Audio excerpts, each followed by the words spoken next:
Tomorrow is President Trump's 100th day in office. He plans to mark the occasion with a rally in Michigan. This comes as new CBS News polling shows Americans primarily concerned over one of his top issues, the economy. Naomi Ruckham breaking it all down for us live from the newsroom with more. Naomi.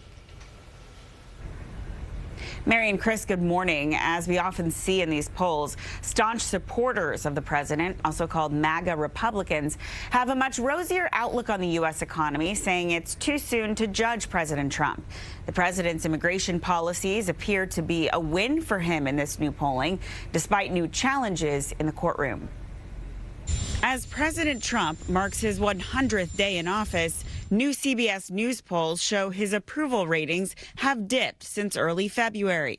A key sticking point, the president's trade war. The good news is costs are way down, groceries are down, it's all looking good, the tariffs are strong. But a majority of Americans say the president is too focused on tariffs and not focused enough on lowering prices. The president gets higher marks on his other top issue, immigration. More than half of those surveyed support his administration's program to deport undocumented immigrants. But more controversy over the weekend. Lawyers for two families say 3 children, all U.S. citizens ages 2, 4, and 7, were deported to Honduras with their mothers Friday morning, following a routine check-in with immigration officials. President Trump met with Ukraine's President Volodymyr Zelensky before the Pope's funeral Saturday. He wants to do something good for his country. Secretary of State Marco Rubio said yesterday that this is a critical week for the administration to decide whether to continue involvement in peace talks with Russia and Ukraine.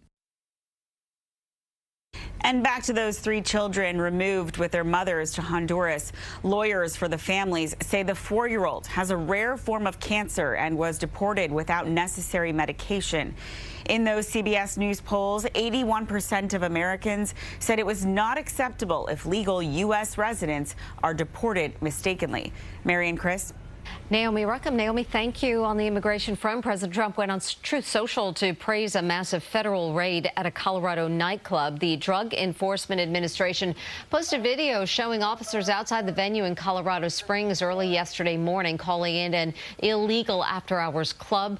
The DEA says those detained are suspected of being in the U.S. illegally and are now in ICE custody. Officers reported finding cocaine and multiple firearms inside the club. Congress returns from a 2-week recess today. It comes after House Minority Leader Hakeem Jeffries and Senator Cory Booker held a more than 12-hour-long sit-in protest on the steps of the Capitol.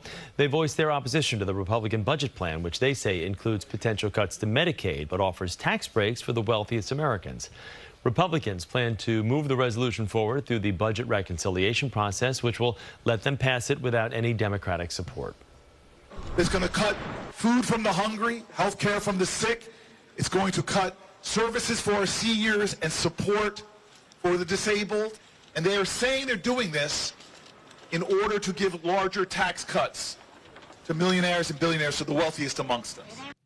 This latest protest comes after Booker delivered his record-breaking 25-hour speech from the Senate floor earlier this month, protesting the Trump administration's policies.